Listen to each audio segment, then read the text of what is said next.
Olá, eu sou a Ana e hoje vou falar sobre dois livros: As Mulheres na Grécia e Roma Antigas, de Michael Massie, e A Festa das Bruxas, de Agatha Christie.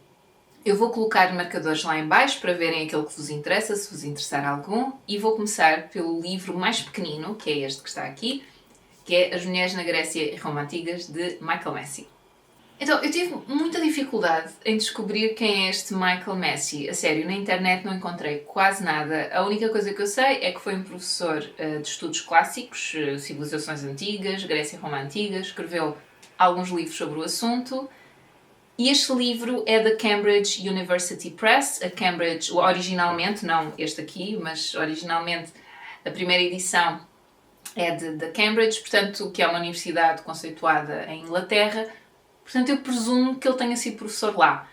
Mas não sei, ouçam, eu cheguei ao ponto de ir a Cambridge, ao site, mas não encontrei assim nada, portanto não sei assim muito sobre o professor. Então, a publicação da Cambridge University Press é de 1988, esta edição aqui é das publicações Europa-América e é de 1989. Logo no início do livro está o índice, há uma introdução em que o autor contextualiza a obra e depois separa por Grécia e Roma. Primeiro Grécia e depois Roma. Depois há uma bibliografia e os agradecimentos no final. Então, na introdução ele diz: o estudo das mulheres na Grécia e na Roma Antiga nunca é fácil, porque quase todos os escritos sobre mulheres no mundo antigo foram elaborados por homens cultos da classe elevada e quase sempre sobre mulheres das classes ricas, média e elevada. Isto significa que tem de ler-se aquilo que os escritores têm para dizer sobre as mulheres de um modo cuidadoso e crítico. Descrevem geralmente as suas atitudes em relação às mulheres e não as próprias mulheres, e o que dizem pode não ser verdade para as mulheres de todas as classes. A expressão Grécia e Roma Antigas abrange um longo período histórico que vai de 1500 a.C. até 400 d.C. Abrange igualmente uma vasta área geográfica da Escócia ao deserto do Saara, de Espanha ao Médio Oriente. Grécia Antiga refere-se neste livro à vida em Atenas, no século V a.C., pois é a comunidade sobre a qual se sabe mais. A vida das mulheres em Esparta também é descrita, porque não era típica de todas as gregas. Roma Antiga refere-se à vida nos séculos I a.C. e I d.C.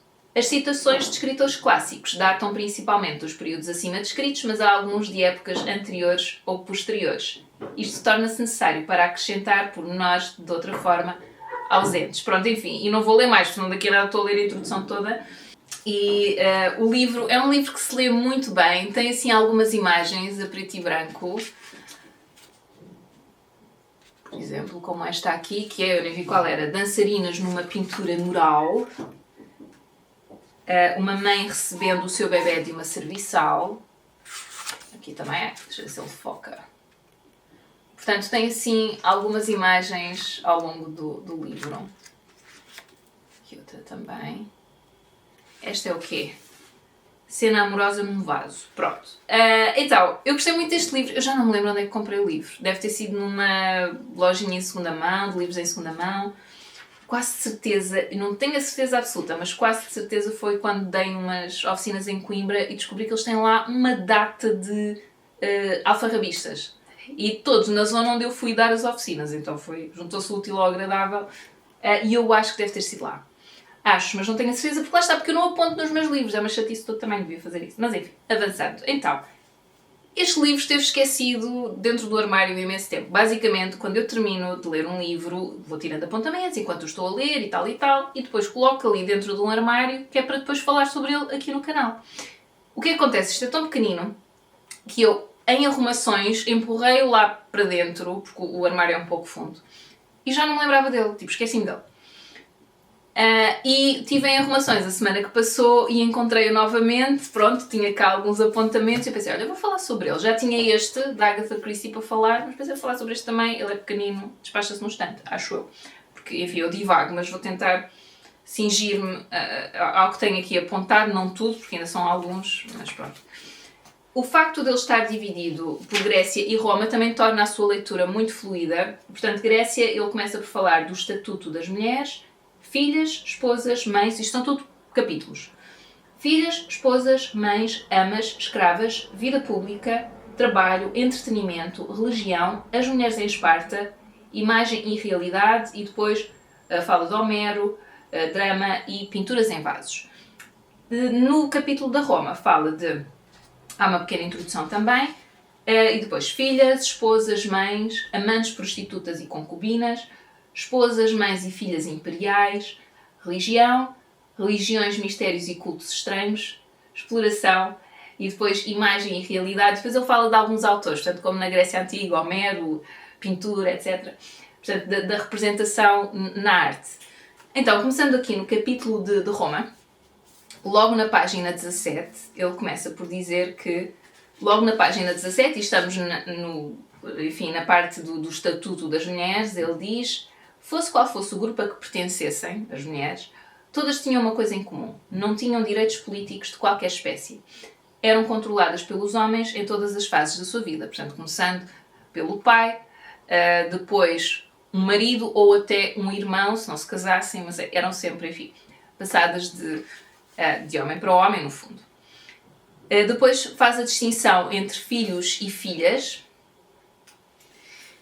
Se boa sorte para ti, tens um bebê e é rapaz, deixa-o viver, mas se for uma rapariga, abandona. E isto é um fragmento de papiro de uma carta do Egito, do século I a.C. Um bocadinho triste. Então esperava-se que os filhos homens trabalhassem a ocupações que trouxessem lucro para a família. As filhas eram iniciadas pelas mães nas tarefas domésticas, cozinhar, tecer, fiar e gerir o lar, preparando-se assim para a altura em que elas próprias se tornariam esposas e mães. Sabem, ler isto, eu adoro ler sobre Roma e Grécia Antiga, de várias coisas, pronto. É claro que a vida das pessoas no dia-a-dia eu acho super interessante, claro, porque primeiro percebemos que não são assim muito diferentes de nós. Não, em termos de comportamento e em termos de, maneiras de ser. Nós agora, tecnologicamente, somos mais avançados, mas em termos de comportamentos não somos muito diferentes. São só questões culturais. Pronto, mas e como seres humanos, sabem? Sinto que somos iguais ao que éramos há milénios, enfim, então nestas civilizações também.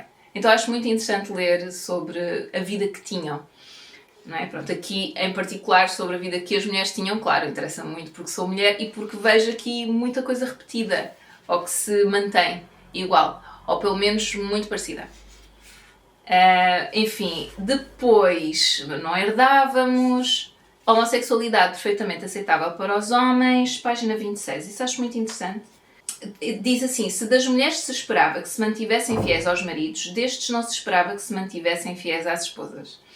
Era comum os homens dormirem com as suas escravas. Podiam igualmente procurar entretenimento na companhia de héteras, cortesãs da classe superior, se fossem ricos, ou de prostitutas, se não o fossem. Era também comum que os homens das classes média e superior tivessem como parceiros sexuais outros seres do sexo masculino. Estas relações eram, na verdade, consideradas não só aceitáveis, mas muitas vezes como sendo mais recompensadoras do que as tidas com mulheres, meu Deus. Isso é engraçado. É impressionante como é que a questão da homossexualidade, pronto, até já foi crime. E ainda é crime em alguns países, hoje.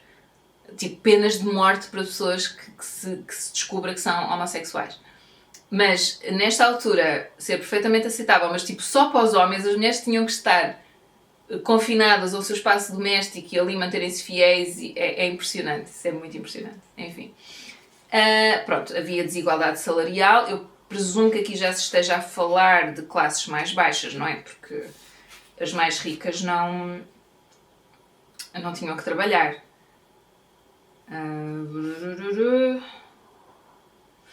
Os escravos tinham sempre a possibilidade de comprar a liberdade, poupando os míseros salários que lhes pagavam, mas é provável que tenham sido mais homens do que mulheres a libertarem-se desta forma, pois o seu trabalho era, em geral, melhor pago.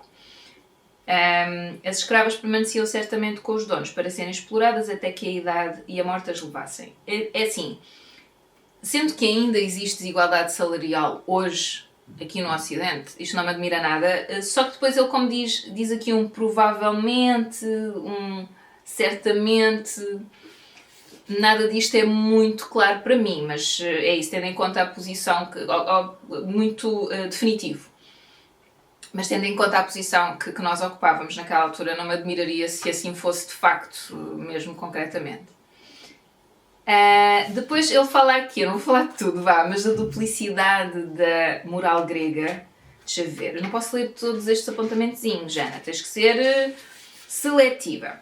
Então, duplicidade da moral grega. Deixa ver o quê? Ok. As raparigas particularmente dotadas para o canto e para a dança eram com frequência treinadas como héteras, portanto as tais cortesãs. Os homens gregos não viam nada de estranho em esperar que as suas esposas fossem completamente respeitáveis e eles simultaneamente continuassem a frequentar festas, onde gozavam a companhia e a atenção de outras mulheres cuja profissão era diverti-los. Este tipo de atitude mostra com clareza a duplicidade da moral grega. Um papel para os homens e outro para as mulheres. Ok, está bem. Vai reforçar aquilo de que já falámos. Aqui nos rituais e religiões, a religião era uma das áreas em que as mulheres tinham mais liberdade para se envolver diretamente na vida da comunidade. Eram muitas vezes nomeadas sacerdotisas e algumas delas recebiam grandes honras, tal como um excerto que vem a seguir mostra. Outras religiões e cultos atraíam mulheres como adoradoras. Isto talvez acontecesse por as mulheres não terem outro meio de se reunirem ou de ocuparem lugares de chefia. Também isso é muito interessante. Ok, depois tem aqui mulheres num altar. Gosto muito destas imagens. Apesar de estarem a preto e branco. Acho-as bonitas. Pronto, estas civilizações a mim fascinam-me sempre. Pronto, e depois tem aqui mais algumas, mas não sei se vou ler mais. Ok, depois ele fala da representação das mulheres na arte também. E então a mulher muito representada como a que serve. E depois e tem exemplos poderosos nessas obras artísticas de como o homem se deveria comportar e de como a mulher se deveria comportar também. Eu penso que isso é um recurso usado de uma maneira geral na arte, mas acho que como há muita mais diversidade e temos mulheres artistas, etc., e temos homens artistas também que... Enfim, temos muita diversidade. Pronto. Acho que se vê de tudo um pouco, talvez onde isso seja mais óbvio, seja... sei lá, arte religiosa, talvez determinada arte religiosa, por exemplo, talvez isso seja mais concreto aí. Mas ouçam, havia um anúncio que era era do quê? Era de um banco. Acho que era de um banco e metia futebol feminino. E então era um pai que gostava muito de futebol e depois teve uma rapariga e ficou muito chateado porque era uma rapariga e ele não podia falar de futebol com ela, mas ela entretanto mete-se no futebol para agradar ao pai, parece que é isso, e depois torna-se até campeã, ou há assim uma cena em que ela marca um golo e ela mete a bola debaixo da camisola como se estivesse grávida e diz, é menina e tal. Este anúncio é tão problemático a tantos níveis que eu nem sei dizer, isso foi uma publicidade agora muito recente. Eu sei que vi um cartaz na montra de um banco e fico, que é esta porcaria? Porque a fotografia que eles escolheram é da jogadora de futebol com outras jogadoras atrás com a bola na barriga como se estivesse grávida. Percebem? Toda essa conotação, eu percebo qual é a intenção do anúncio, é dizer, estão a ver, é menina, mas toda essa conotação que está por trás e culturalmente acho que se podia ter ido por outro caminho muito mais interessante, como fizeram em França, que era...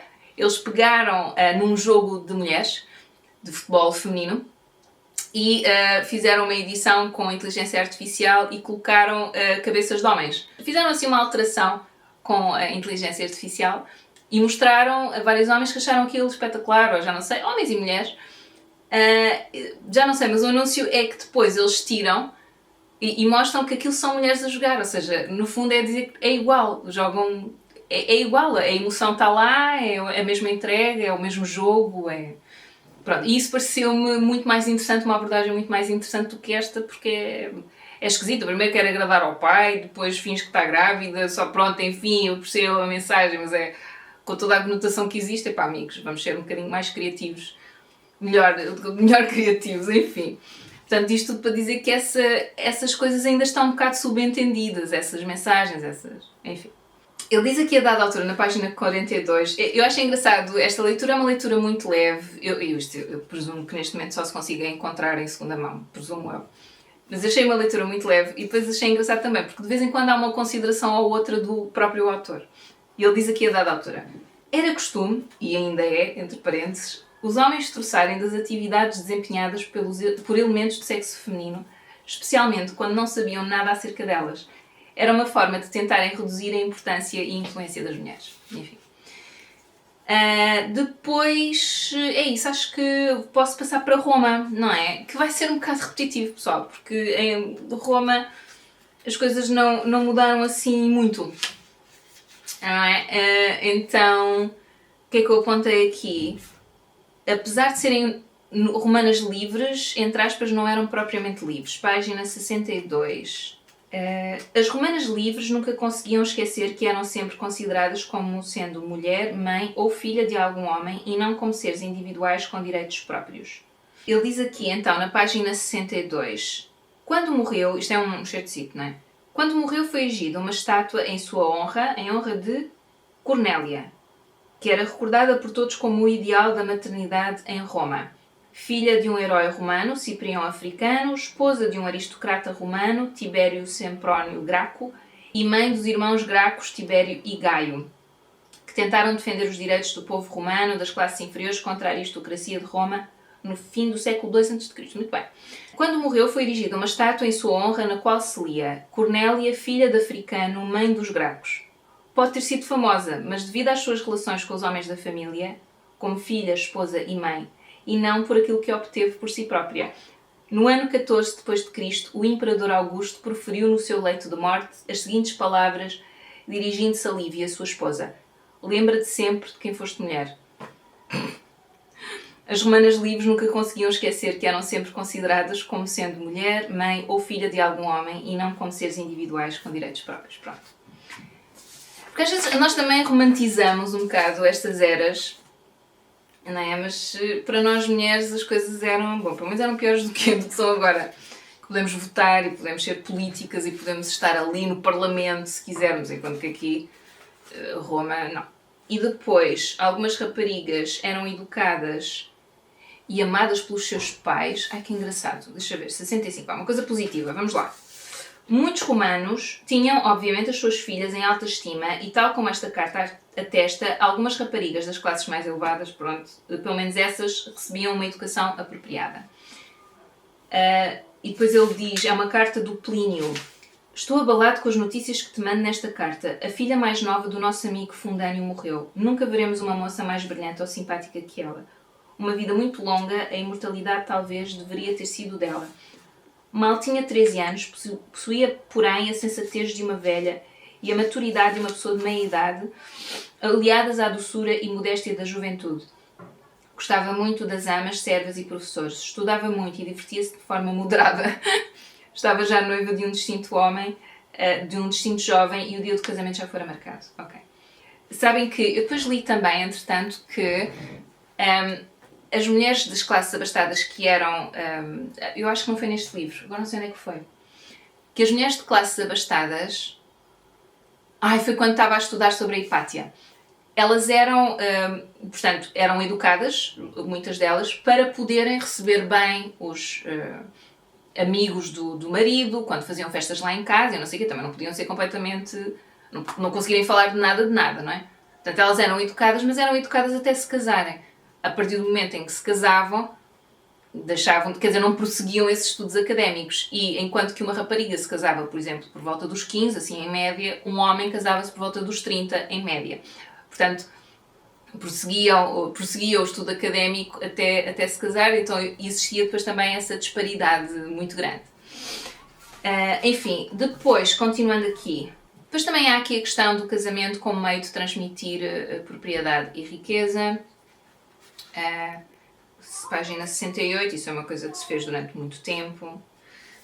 Diz aqui, o casamento era ainda utilizado pelos romanos como meio de transmitir propriedade e riqueza. Em alguns casamentos romanos, a rapariga e toda a propriedade que possuía passavam completamente para o controle do marido.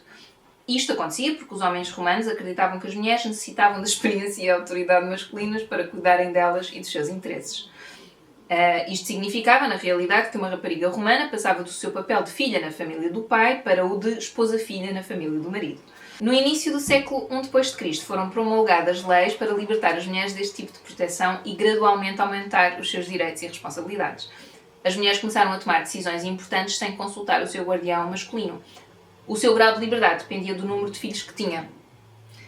As leis do imperador Augusto, que foi imperador entre 27 a.C. a 14 depois de Cristo, proclamavam que uma mulher livre com 3 filhos não precisava ter um guardião. Devem ter pensado que uma mulher que já dera à luz 3 filhos devia ser levada a sério.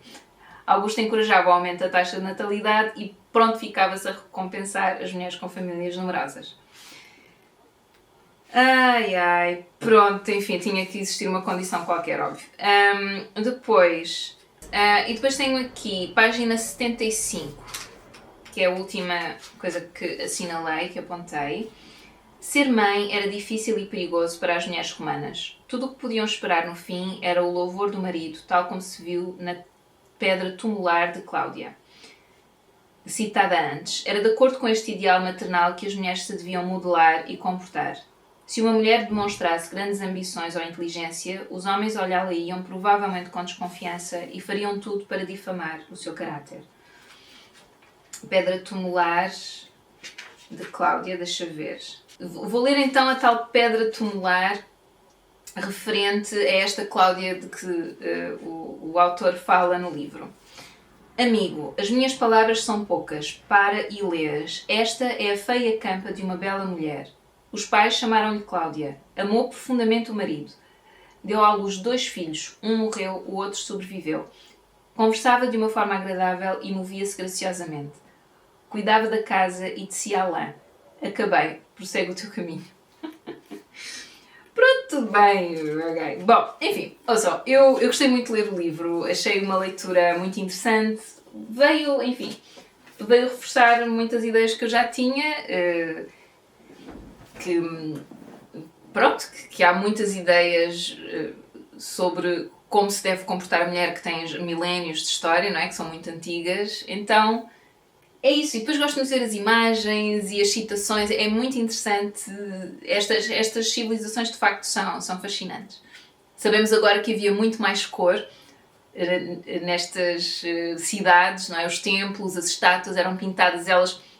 Eu lembro-me de as estudar no liceu e depois na faculdade, todas muito brancas, todas muito limpas, e saber agora que elas eram coloridas, eram muito coloridas, isso é super interessante. Eu acho que há um livro que foi feito com base numa exposição, portanto, basicamente com a tecnologia que nós temos hoje, conseguiu perceber-se que havia restos de pigmentos em estátuas e em templos. E então com isso conseguiu determinar-se qual era a cor tinha sido aplicada, qual era a tinta e cor que tinha sido aplicada nessas estátuas. Então, acho que foi um trabalho feito, se não me engano, por uns alemães, não tenho a certeza, que recriaram algumas dessas estátuas com a cor que elas tinham. Então, é uma estética completamente diferente daquela que me foi, enfim, vendida, entre aspas, quando eu andava, que era o que se sabia também, quando eu andava na faculdade, e no liceu, e parece que alguns dos, das pessoas que foram descobrindo as ruínas e que foram descobrindo as estátuas e etc, que tinham mais pigmentos, esfregaram e limpavam para apagar esses vestígios, o que é um bocadinho triste. Mas super positivo ter essa informação agora e perceber que aquelas vidas eram mais coloridas e as cores das peles das estátuas e enfim... Que era tudo muito mais alegre. Pronto. É claro que há uma visão romântica daquele branco que reflete a luz e que é mais minimalista e tal. Que é uma estética que eu não vou dizer que não me agrada, porque agrada, mas eu gostaria de saber se nos livros agora de História da Arte e tal, do liceu, se eles já corrigiram essa parte. Por acaso não faço ideia, mas seria super interessante. E aquilo que eu ia dizer é que foi feita uma exposição e depois acho que há um livro dessa exposição. Pronto, com imagens dessas peças e tal, tenho que ir à procura disso, porque acho que era importante ter essa informação, que é uma informação mais fidedigna, não é? E verdadeira sobre o que era naquela altura. Pronto, mas eu acho sempre muito, muito fascinante ler sobre estas coisas. Enfim, eu por acaso no outro dia estava a ver ele é um TikToker, eu conheci-o assim no TikTok, acho que o nome dele lá é Sizorg ou qualquer coisa. Ele é um americano e é feminista e as publicações que ele faz são muito interessantes e acho que ele é muito articulado. Mas ele fez uma publicação no outro dia a dizer que a monogamia e este sistema patriarcal aconteceu por causa da Bíblia. Eu não quero desvalorizar o papel que a Bíblia e as religiões tiveram como forma de controlar a vida e os costumes, sobretudo da mulher. Não vou dizer que não, de facto teve um papel muito importante em reforçar determinados estereotipos, mas os sistemas patriarcais já existiam antes disso. Portanto, e um exemplo disso é este livro, como tantos outros que eu já li. Portanto, na Grécia Antiga isso já acontecia assim.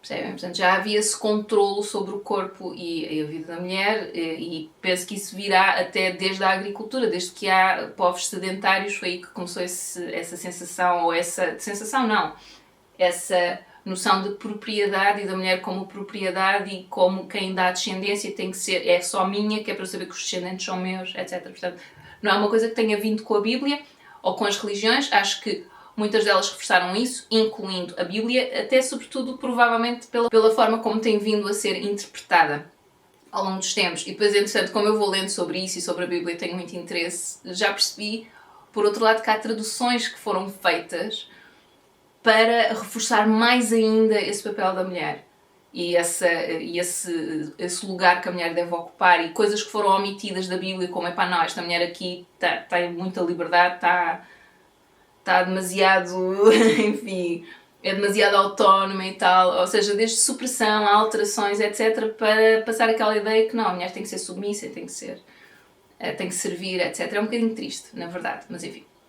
Por isso é que o Novo Testamento para mim é tão fascinante, porque Jesus não tinha essa atitude, e eles não terem suprimido isso, não é? A atitude que ele tinha para com as mulheres não tinha nada a ver. Vários episódios com a adúltera, com a Marta e a Maria, com a Samaritana, portanto, é que ele trata as mulheres como iguais, não é? É extraordinário. Então dá-me a sensação que ele ainda devia ser mais espetacular do que se diz, mas enfim. Então apeteceu-me ir lá deixar um comentário e dizer, olha, sim, a Bíblia tem grande responsabilidade, mas não foi a partir da Bíblia que isso aconteceu. Pronto, ainda é mais antigo do que isso. Mas pronto, enfim, ouçam, não tenho mais nada a dizer sobre este filme. Eu agora apercebi-me, eu tenho que ir tratar do almoço, que já é tarde, e depois volto para falar da Festa das Bruxas. Até já! Olá, então, voltei do almoço e agora vou falar do livro A Festa das Bruxas, de Agatha Christie. Esta é a edição que eu tenho, foi uma oferta de aniversário, fui eu que pedi. Eu não encontro este livro, esta história, naquela coleção grande que eu tenho de Vampiro Gigante, que são 2 livros por volume. Pronto, não encontro nessa coleção, então mandei vir esta edição, que é das edições ASA. Este livro é uma 4ª edição, é de 2023.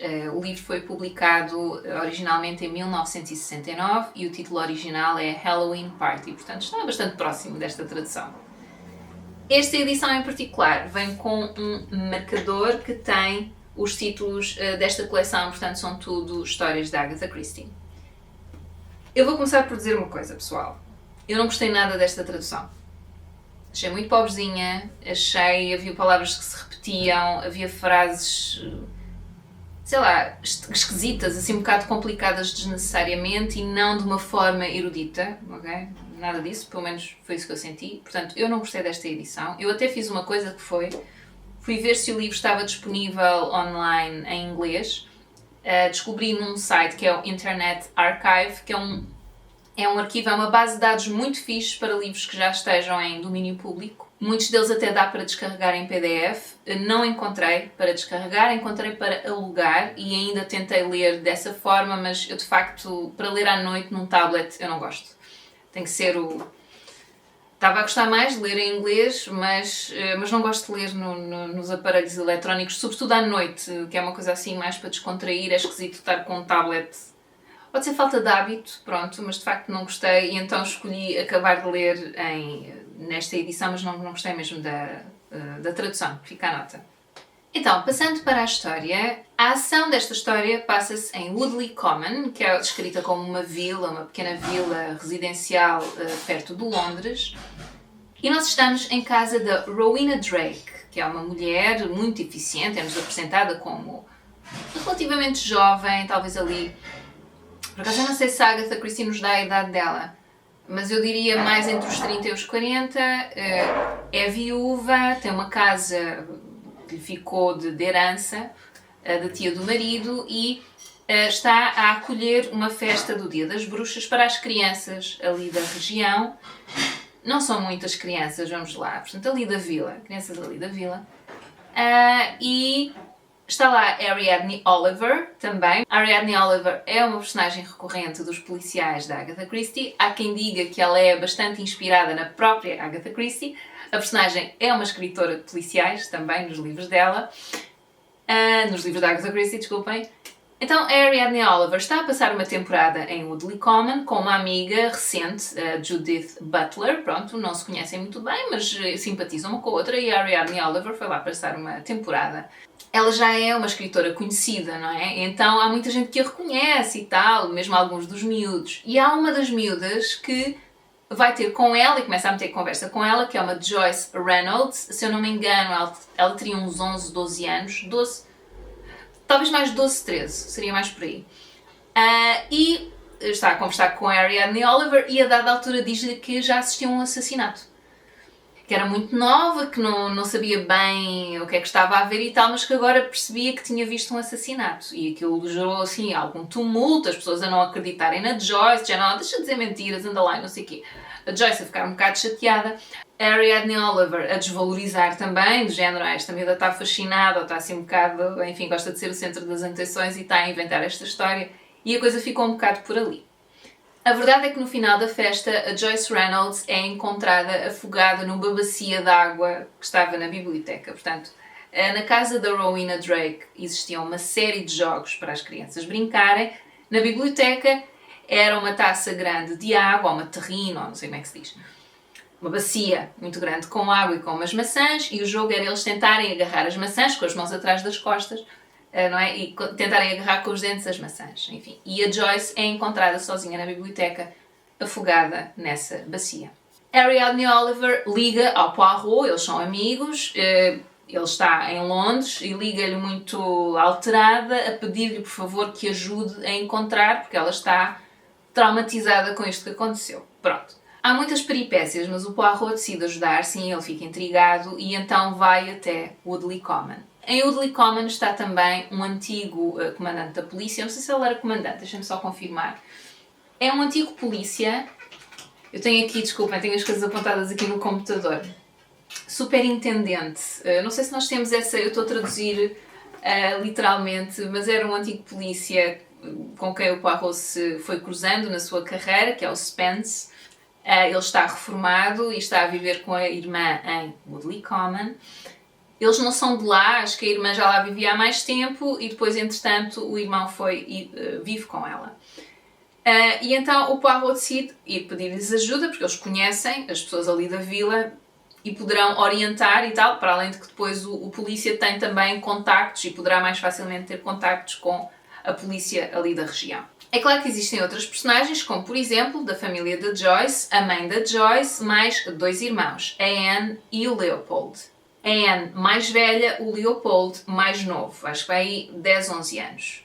A Judith Butler também tem uma filha, Miranda Butler, que seria da idade da Joyce, mas acho que estava doente, se não me engano, estava doente e ficou em casa, portanto não foi à tal festa. Há outras pessoas que estiveram na festa, uma diretora de uma escola, que é uma Emily,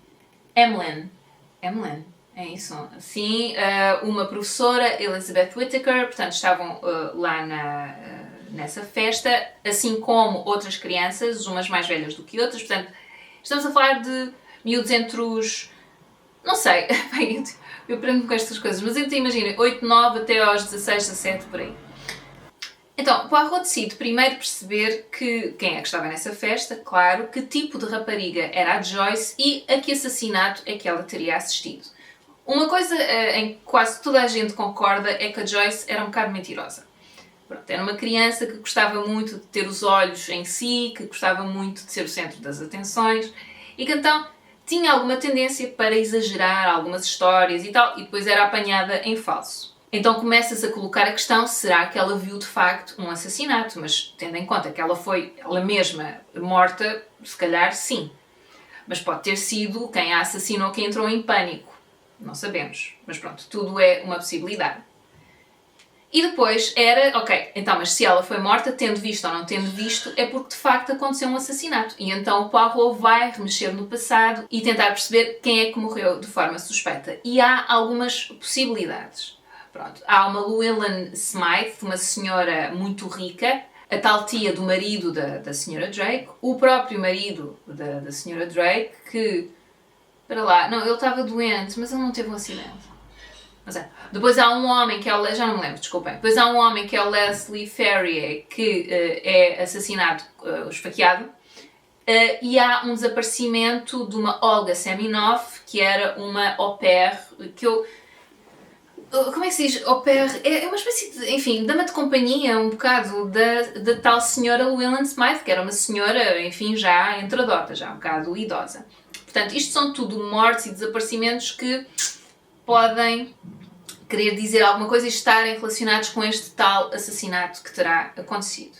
Há ainda, desculpem, uma professora também que aparece morta estrangulada, portanto, há aqui várias possibilidades. E todas elas podem ser, por exemplo, no caso da senhora Llewellyn Smythe, pode ter sido morrer de velhice, no caso da Olga Seminoff, a tal au pair que desapareceu, pode ter sido mesmo, fugiu, porque depois é acusada de ter falsificado o testamento, enfim, há aqui uma série de histórias e narrativas paralelas a acontecer e que nos distraem de qual é que será a verdade no meio disto tudo e será que estas coisas têm relações umas com as outras ou não, etc. Neste livro fala-se muito de um jardim, que é um jardim da pedreira, que era um sonho da senhora Llewellyn Smythe e que depois chama um arquiteto paisagista, vamos lá, que é o Michael Garfield, que é apresentado como um rapaz jovem, muito bonito, que realmente tem muito jeito também para fazer o jardim e para arranjar o jardim e que conseguiu o objetivo que a senhora Llewellyn Smythe tinha para aquele espaço que na altura estava abandonado. Vamos lá. É claro que há outras personagens que vão aparecendo. Isto, como em quase qualquer romance policial da Agatha Christie, existem muitas personagens, cada uma delas muito definida, com uma personalidade muito própria e que vai dando o seu ponto de vista sobre determinado assunto que pode orientar ou desorientar o Poirot. Portanto, é assim que as coisas vão acontecendo. A Ariadne Oliver continua em Woodley Common, portanto, acompanha o Poirot nesta busca. Eu vou-vos confessar, é muito difícil eu perceber se gostei da trama ou não, porque eu não gostei mesmo desta tradução. Eu acho que, enfim, separando isso, tenho que dizer que eu acho que a adaptação que foi feita desta história para a série com o David Suchet como Poirot, eu agora não sei dizer qual é o canal, é ITV, não sei, mas pronto. Eu gostei muito dessa adaptação, mas ela é diferente do que aparece aqui no livro, portanto respeita muita coisa, mas há outras também que altera. O que é facto é que não é só a Joyce que morre, claro. Há outra pessoa que morre também, que é o irmão dela, o Leopold, que é assassinado. Por acaso, eu reparo que há uma tendência em não traduzir livros da Agatha Christie, ou pelo menos eu ter dificuldade em encontrar livros e adaptações para filmes ou para séries de livros da Agatha Christie que metam crianças ou como vítimas ou como assassinas. Sobretudo livros. Acho muito difícil. Há um de que eu gosto bastante, que é A Casa Torta, tive muita dificuldade em encontrar traduzido para português também. E há uma adaptação que eu conheça para filme e é muito boa, e isso eu aconselho, é recente, é bastante recente, eu falei sobre ela aqui no canal. Mas enfim, então foi muito difícil encontrar este livro traduzido para português, muito difícil dentro das minhas capacidades de busca. Ok? Se calhar existe outra edição melhor, eu esta, sinceramente, não gostei muito. Eu acho que, tendo facilidade, mais vale comprar o inglês. Sinceramente, tendo essa facilidade em ler o inglês, acho que mais vale. Se eu soubesse o que sei hoje, mas não ia comprar em inglês. Sei lá, pareceu... Ouçam, se eu estivesse numa altura da minha vida em que fosse indiferente eu estar a gastar dinheiro com essas coisas, eu comprava.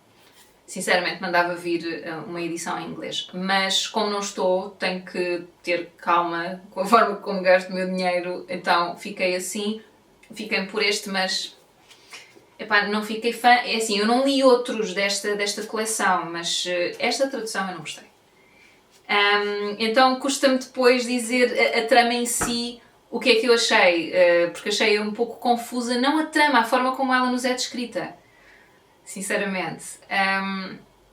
Então, é claro, como qualquer outro livro da Agatha Christie, eu aconselho que leiam. Eu gosto muito das histórias que ela congemina, ela era muito imaginativa, muito criativa, e tinha aquele lado, assim, também um certo sentido de humor. E a Ariadne Oliver é uma personagem muito engraçada, o próprio Poirot, ele tem, assim, umas características que o tornam muito engraçado também. Portanto, sim, é claro que eu aconselho. Agora, se encontrarem outra edição, será melhor, na minha modesta opinião. Pronto. E é isso.